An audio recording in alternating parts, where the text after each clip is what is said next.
सो बच्चों मैं आप लोगों के साथ क्या चीज़ डिस्कस करी थी, मैं आप लोगों के साथ डिस्कस करी थी कि सिस्टिक सार्कोसिस हमारे पास एक ज़्यादा डेंजरस डिजीज़ होती है, क्योंकि इसमें क्या होता है कि ह्यूमंस डायरेक्टली टीनिया सोलियम के एग्स खा लेते हैं।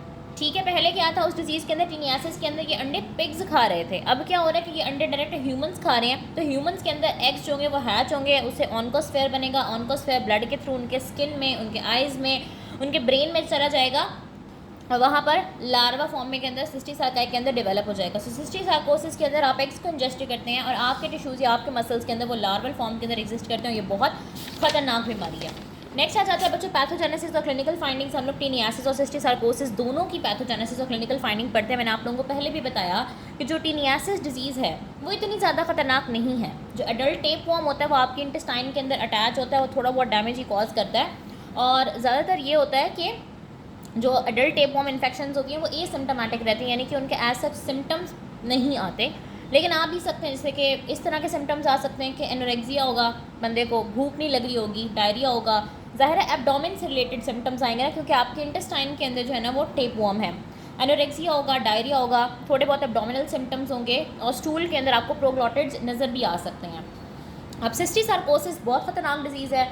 इसके अंदर आप क्या कर रहे होते हैं, एग्स इंजेस्ट कर रहे होते हैं और आपके टिश्यूज़ के अंदर वो लार्वा की फॉर्म में प्रेजेंट कर रहे होते हैं। कौन कौन से टिश्यूज़ को अफेक्ट कर सकते हैं बच्चों? ब्रेन को, आइज़ को, स्किन को, ठीक है, मसल्स को। ये ब्रेन के अंदर जो लार्वा होता है ना वो बहुत बड़ा हो सकता है। ब्रेन के अंदर ये as a space occupying lesion represent कर सकता है, ठीक है।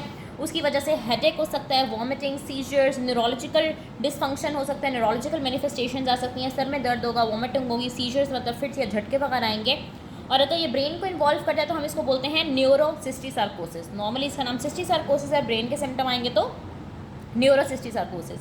अगर आइज़ के अंदर ये जाता है तो बच्चों यूवियाइटिस करा सकता है, रेटिनाइटिस करा सकता है। और लार्वा जो है ना बाकायदा विट्रियस ह्यूमर के अंदर ऐसे फ्लोट होते हुए नज़र आते हैं। जब आप आइज़ का एग्जामिनेशन करते हैं तो आपको विट्रियस ह्यूमर के अंदर फ्लोट होते हुए लार्वा नज़र आते हैं और ये इन्फ्लेमेशन करा सकता है यूविया की और रेटिना की। ठीक हो गया। नेक्स्ट आपके पास क्या आ जाता है, स्किन के अंदर ये सबक्यूटेनियस नोड्यूल्स बनवा सकता है। ठीक हो गया बच्चों, यहाँ तक आप लोगों को बात समझ आ गई है। मैं आप लोगों को पढ़ा रही थी टीनिया सोलियम। टीनिया सोलियम की मैंने आपको मॉर्फोलॉजी बताई है, टीनिया सोलियम की मैंने आपको डिजीज़ेस बताई हैं, इसका मैंने आपको लाइफ साइकिल बताया, टीनियासिस किस तरह प्रेजेंट करता है, सिस्टिक सार्कोसिस किस तरह से प्रेजेंट करता है। अब आ जाती है बच्चों इसकी लैब डायग्नोसिस। लैब में हम किस तरह से डायग्नोस करते हैं? ज़ाहिर है बच्चों जो टीनियासिस है वो आपके स्मॉल इंटेस्टाइन को इफेक्ट कर रहा है, तो जो एग्जामिनेशन होगी वो भी कुछ इंटेस्टाइन से रिलेटेड होगी। तो इसके अंदर बच्चों हम स्टूल का एग्जामिनेशन करा रहे होते हैं। स्टूल के अंदर आपको टीनिया सोलियम के ग्रेविड प्रोग्लोटिड्स नज़र आते हैं with 5 to 10 primary uterine tube. अब ये 5 to 10 याद रखना क्यों ज़रूरी है, क्योंकि आगे हम टीनिया सैजिनेटा पढ़ेंगे और वहाँ पे 15 to 20 प्राइमरी यूट्राइन ट्यूब्स होते हैं। सो ये दोनों का एक डिफरेंस आ जाता है डायग्नोस्टिक पॉइंट ऑफ व्यू से। एग्स भी इवन जो है ना वो आपको स्टूल के अंदर, ये जो प्रोग्लोटिड्स के अंडे हैं वो भी आपको वहीं पे मिल सकते हैं। अब सिस्टिक सार्कोसिस क्योंकि हमारे पास टिश्यूज़ से रिलेटेड है, आपको टिश्यूज़ के अंदर सिस्ट ढूंढने हैं, तो वो आपको कैसे नज़र आएगा बच्चों कि आप सीटी स्कैन करा सकते हैं ब्रेन के लिए, टिश्यूज़ के लिए आप बायोप्सी करा सकते हैं, इसके अलावा आप सीरोलॉजिकल टेस्ट एलाइजा भी करा सकते हैं। तो यहाँ पे हमारे पास जो टीनियासिस और सिस्टिक सार्कोसिस ये कंप्लीट हो गया बच्चों। बाहर से बहुत ज़्यादा शोर आ रहा है 14 अगस्त की वजह से। सो मेरी आप लोगों से यही दरख्वास्त है बच्चों, इस तरह की हरकतें अगर आप में से कोई कर रहा है तो प्लीज़ ना किया करें। ये बाजे बजाने और बाहर पे इतना ज़्यादा शोर क्रिएट हुआ है ना कि लिटरली मैं पढ़ा नहीं पा रही हूँ। सो मैंने आप लोगों को टीनिया सोलियम कराया जिसमें हमने टीनियासिस के बारे में पढ़ा है, सिस्टिक सार्कोसिस के बारे में पढ़ा है। अडल्ट फॉर्म जो है वो टीनियासिस कराती है, लार्वा फॉर्म सिस्टिक सार्कोसिस कराती है। और अडल्ट फॉर्म कब टीनियासिस कराएगी? जब आप इंजेस्ट लार्वा को करोगे, और लार्वा सिस्टिक सार्कोसिस को कराएगी जब आप इंजेस्ट अंडों को करोगे। इसकी मॉर्फोलॉजी बताई, इसका मैंने आप लोगों को सारा लाइफ साइकिल बताया। अब हम थोड़े से high yield MCQ points discuss करते हैं। ठीक है, इन एमसीक्यू पॉइंट्स का मकसद ये होता है बच्चों कि आप लोगों ने क्योंकि एमसीक्यूज अटेम्प्ट करने so you need to be very precise about that. ठीक है, सो इसका कॉमन नेम क्या रहता है बच्चों? टीनिया सोलियम का कॉमन नेम है पोर्क टेकवॉर्म। ठीक है, सो यहाँ पे बच्चों मैं आप लोगों के साथ high yield MCQ points discuss कर रही हूँ। बच्चों इनका मकसद क्या है? क्योंकि आप लोगों को बहुत प्रिसीजन चाहिए। आप लोगों से वहाँ लाइफ साइकिल कोई ड्रॉ नहीं कराएगा, आप लोगों से वहाँ लाइफ साइकिल की या इसकी पैथोजेनेसिस कोई कंप्लीटली नहीं सुनेगा, ना कोई लिखवाएगा। आपने वहाँ पे अटेम्प्ट करने हैं MCQs, you need to be very precise. क्या क्या एमसीक्यूज आपने याद रखने हैं? कॉमन नेम क्या है टीनिया सोलियम का? पोर्क टेकवॉर्म। इसका डेफिनेटिव होस्ट क्या है? ह्यूमन, क्योंकि उसके अंदर एडल्ट फॉर्म प्रेजेंट है। इंटरमीडिएट होस्ट क्या है? पिग, क्योंकि उसके अंदर लार्वल फॉर्म प्रेजेंट होती है। एडल्ट होगा तो उसकी लोकेशन क्या होगी? Human small intestine. लार्वा होगा तो उसकी लोकेशन क्या होगी? टिश्यूज़ या मसल्स। स्कॉलेस का स्ट्रक्चर क्या होता है? 4 सर्कल्स होते हैं, सर्कुलर हुक्स होते हैं। ग्रेविड प्रोग्लोटिड्स में 5 to 10 प्राइमरी यूट्राइन ट्यूब्स होती हैं।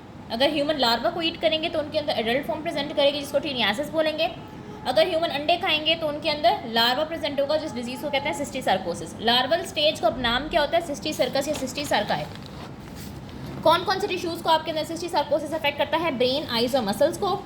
टीनियासिस को कैसे डायग्नोज करते हैं? Gravid proglottids with 5 to 10 primary uterine tubes in the stool. Cysticercosis को कैसे डायग्नोज करते हैं? इमेजिंग और बायोप्सी से, CT scan, biopsy, Elijah. Taeniasis का ट्रीटमेंट क्या होता है बच्चों? प्राजीक्वेंटल।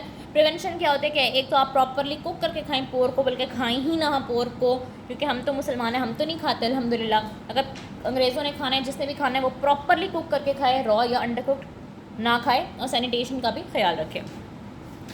सो बच्चों this was all about Taenia solium. इसको मैं आप लोगों को थोड़ा सा आप लोगों की बुक से दिखाती हूँ। ये मैंने आप लोगों को दिखाया कि ये टीनिया सोलियम का स्ट्रक्चर होता है स्कॉलेक्स, इसके सक्कर्स होते हैं, और ये इसका हुक होता है, ये इसके ग्रेविड प्रोग्लोटिड्स हैं, ये आगे टीनिया सैजिनेटा बना हुआ है, ये मैं आप लोगों को बाद में दिखाऊंगी। ये बच्चों इस तरह का टीनिया सोलियम कुछ नज़र आता है, ये इसका स्कॉलेक्स है, और ये इसके आगे हुक्स वगैरह लगे हुए होते हैं, ये इसके प्रोग्लोटिड्स हैं, एंड पे यहाँ पे क्या होते हैं? ग्रेविड प्रोग्लोटिड्स होते हैं। ये बच्चों टीनिया सोलियम का अंडा है जो कि इस तरह से नज़र आता है। टीनिया सैजिनेटा का अंडा भी सेम ही होता है। और ये मैं आप लोगों को दिखा देती हूँ, वही वाला साइकिल है कि ह्यूमंस इन्फेक्ट होते हैं by ingesting raw undercooked pork. उनके अंदर क्या होते हैं? लार्वे, फिर वो अंदर जाके आपके इंटेस्टाइन के अंदर डेवलप होते हैं एडल्ट फॉर्म के अंदर। देखें एडल्ट फॉर्म इतनी लंबी होती है, फिर वहाँ से एग्स निकलते हैं, इन्वायरमेंट में जाते हैं, और एग्स जो है ना वो पिग खा लेता है। पिग के टिश्यूज़ के अंदर जो है ना वो ऑन्कोस्फेयर और सिस्टीसार्काई बन जाते हैं, वो वापस इंसान खा लेता है। सो दिस वॉज ऑल बच्चों। नेक्स्ट वीडियो के अंदर इंशाल्लाह मिलता है, वहाँ पे हम लोग टीनिया अच्छा ये सिस्टीसर्कस भी दिखा देती हूँ। इस तरह से जो है ना ब्रेन के अंदर जो है ना वो सिस्टीसार्काई नज़र आते हैं। ठीक हो गया। नेक्स्ट वीडियो में हम इंशाल्लाह टीनिया सैजिनेटा को डिस्कस करते हैं।